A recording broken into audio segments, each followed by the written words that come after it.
The silver market is so undervalued relative to any other commodity, gold, the paper supply, oil, or anything you want to name. And it's the second most useful element. It's the first most useful mineral on the periodic table. As far as oil really is an element, so I'll call commodities. It's the second most useful commodity. Oil is by far the most, but in second place comes silver. So something that useful, you'd think.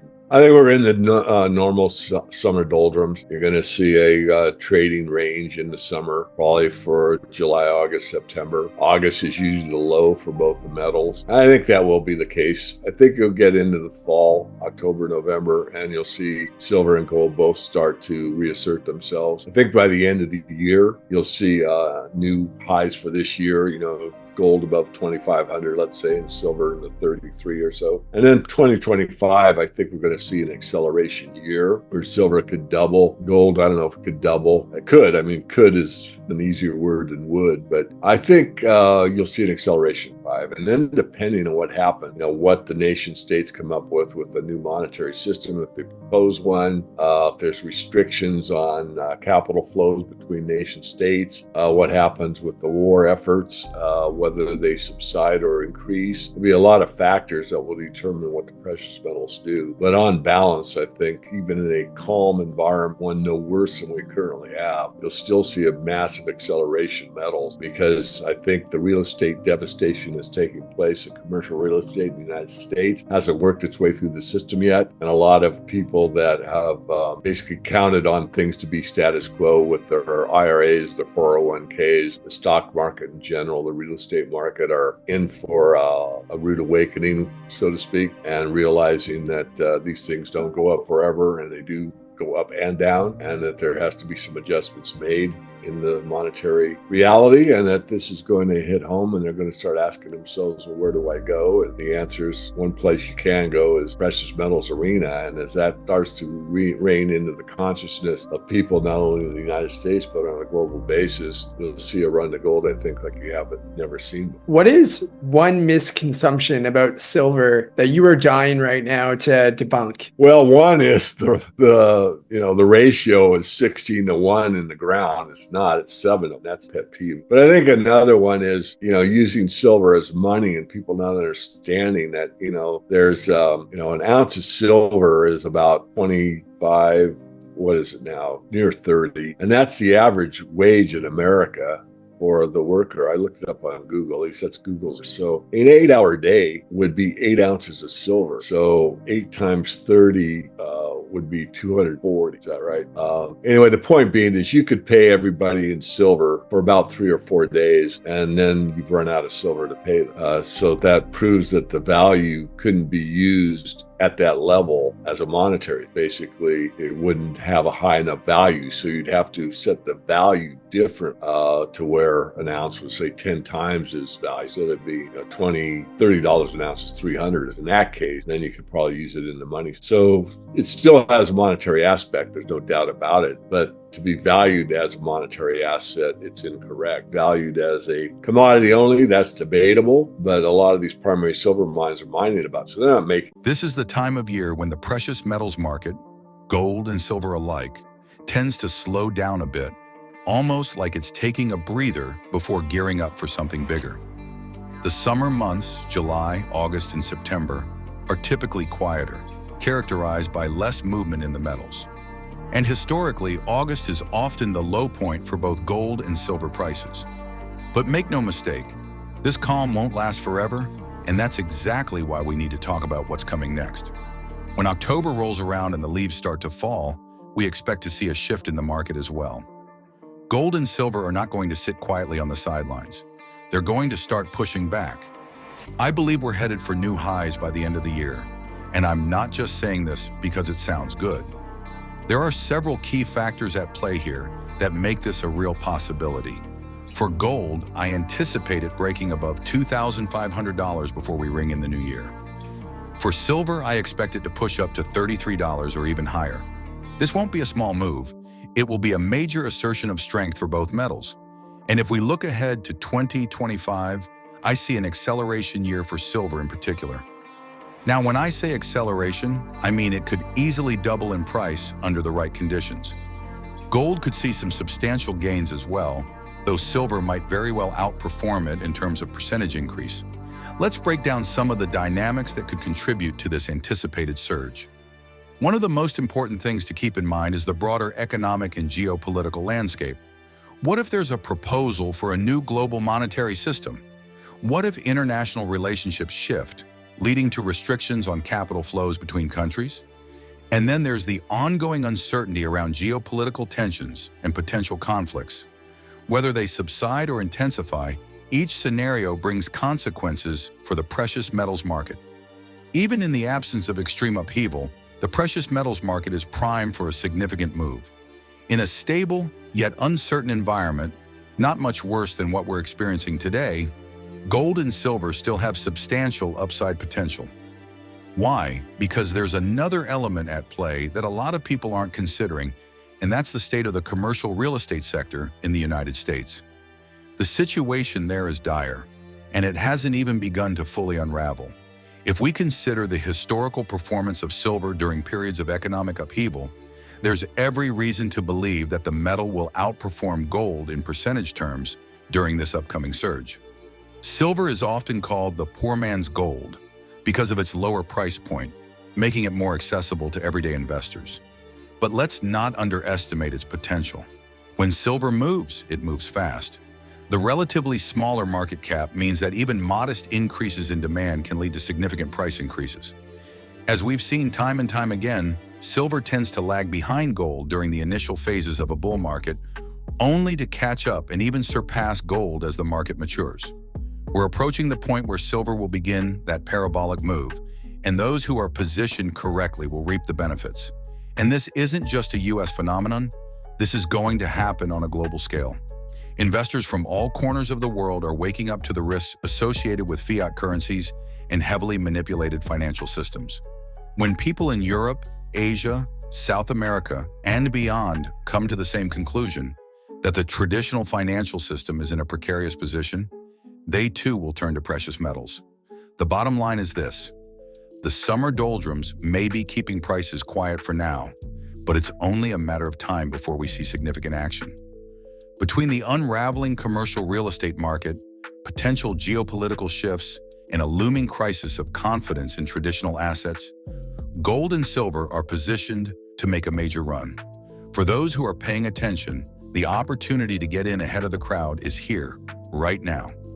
Don't let this window close without taking action. The silver market is so undervalued relative to any other commodity, gold, the paper supply, oil, or anything you want to name. And it's the second most useful element. It's the first most useful mineral on the periodic table. As far as oil really is an element, so I'll call commodities. It's the second most useful commodity. Oil is by far the most, but in second place comes silver. So something that useful you'd think would be very valuable, but it's only valued highly when it's one aspect, and that's when it's money. Silver and gold are money. They track pretty much to the natural ratio, how they come out of the ground. So you get this, 20 to 1, 15 to 1, 10 to 1, 7 to 1, whatever that ratio is, seems to fit when they're only money. But since silver is a technological metal and needed so much in a society generally, let alone a high-tech society, it becomes less valuable in terms of its monetary aspect. So the idea is that will reassert, because people will realize not only is it needed for my cell phone and my flat screen TV and my microwave and my membrane keyboard, but I also need a store of value because the monetary should disintegrate. And it's so cheap relative to gold or any other hard asset that it's something that I should really take part in. And I think once that consciousness is available to most people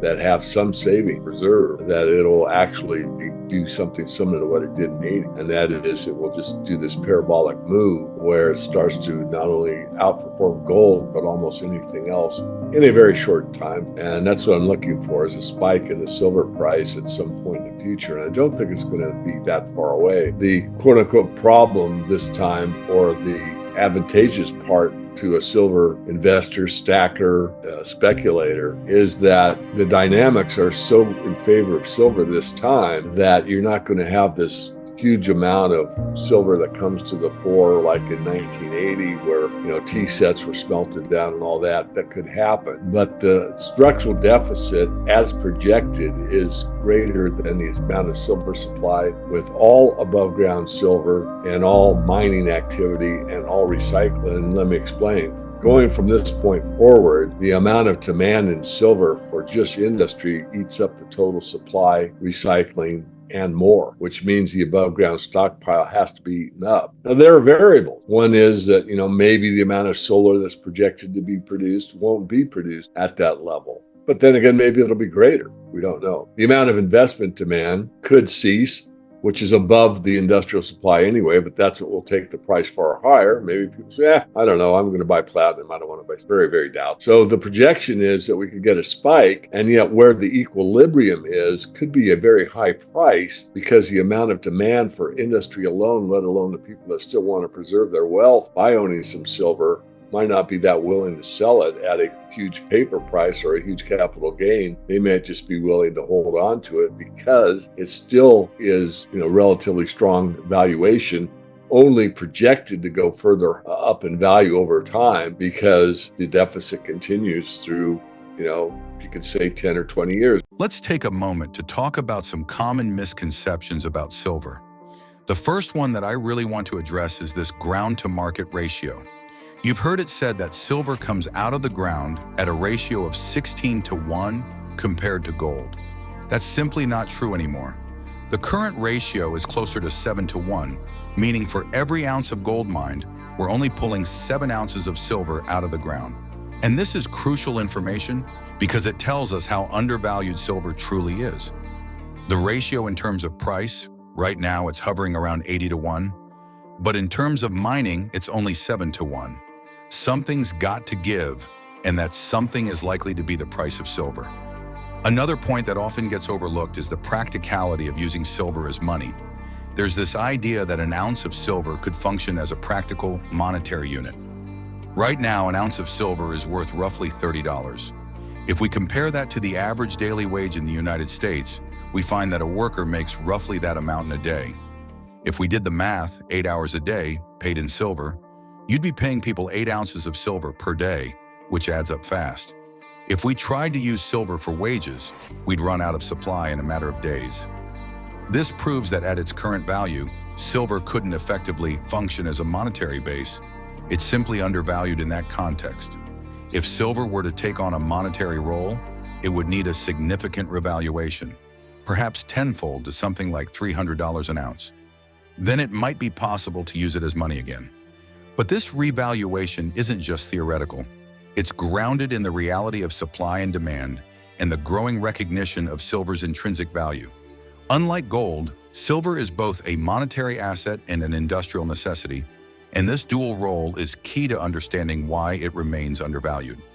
Let's dig deeper into silver's dual role. On one hand, you have silver as a commodity used in everything from electronics to solar panels and even medical applications. On the other hand, you have silver as money, and this is where things get really interesting.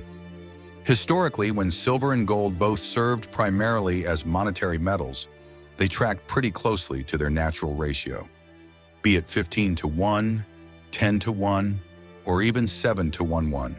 The market recognized the value inherent in both metals.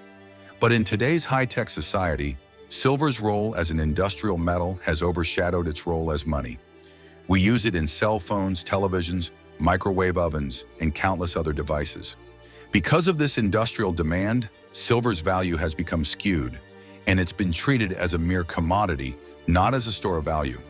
But what happens when people wake up to the reality that silver is not just essential for their gadgets, but also an ideal hedge against inflation and currency debasement? Silver is the most useful mineral on the periodic table, second only to oil when it comes to commodities in general. It has antibacterial properties, it's the best conductor of electricity, and it's indispensable in a range of industries. Something so versatile, so useful, should be highly valuable. And indeed it will be, but only when its monetary aspect is fully recognized again. We've seen this play out before, haven't we? The 1980s silver spike is a perfect example. Back then, silver went from being undervalued to an explosive move upward, driven by fear, speculation, and the realization that it was being grossly underpriced. And we're setting up for something very similar now. A parabolic move that could see silver not only outperform gold, but outshine almost every other asset class in a short period of time. The big difference this time around? The dynamics are so favorable for silver that we won't see the same massive influx of recycled silver flooding the market as we did in 1980.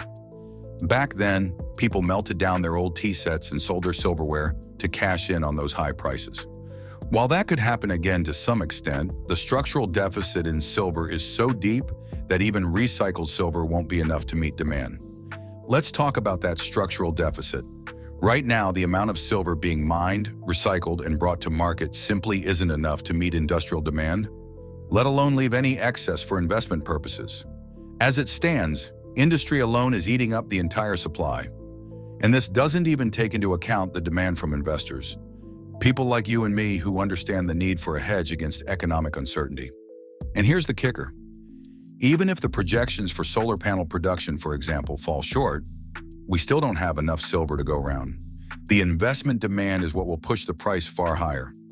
People are waking up to the fact that silver is severely undervalued, and once that realization takes hold, the demand for silver will explode. Here will come a point when people simply won't be willing to part with their silver, not for any price. It won't be about cashing in on a huge gain. It'll be about holding on to a tangible asset that preserves wealth in a way that fiat currencies simply can't. And this isn't a far-off fantasy. This is a future that's fast approaching, and it's time we prepare for it. Let's circle back to real estate for a moment. The commercial real estate sector is in trouble, and the effects haven't fully rippled through the economy yet. Once they do, people are going to look for a safe haven. When your stocks are crashing, your retirement accounts are dwindling, and the value of your property is sinking, where do you turn? Gold and silver are the natural choices because they are assets that have stood the test of time. This is why I believe we're on the cusp of a rush to gold and silver like we've never seen before. It's not just about hedging against inflation, it's about preserving wealth in an era of economic instability and uncertainty. And when that rush comes, silver is going to lead the charge. It's undervalued, it's essential, and it's poised for a breakout. In conclusion, we're standing at the threshold of a major shift in the precious metals market. Silver, in particular, is uniquely positioned for a significant price spike, driven by its dual role as both a commodity and a monetary metal. The coming years are going to be pivotal, and those who see the writing on the wall will be the ones who come out ahead. If you've been waiting for the perfect time to buy silver, that time is now. Don't wait for it to hit $50, $100, or higher. By then, the window of opportunity will have closed. Get ahead of the curve, position yourself wisely, and be ready for what's coming. As always, stay informed, stay vigilant, and remember, the future belongs to those who prepare today.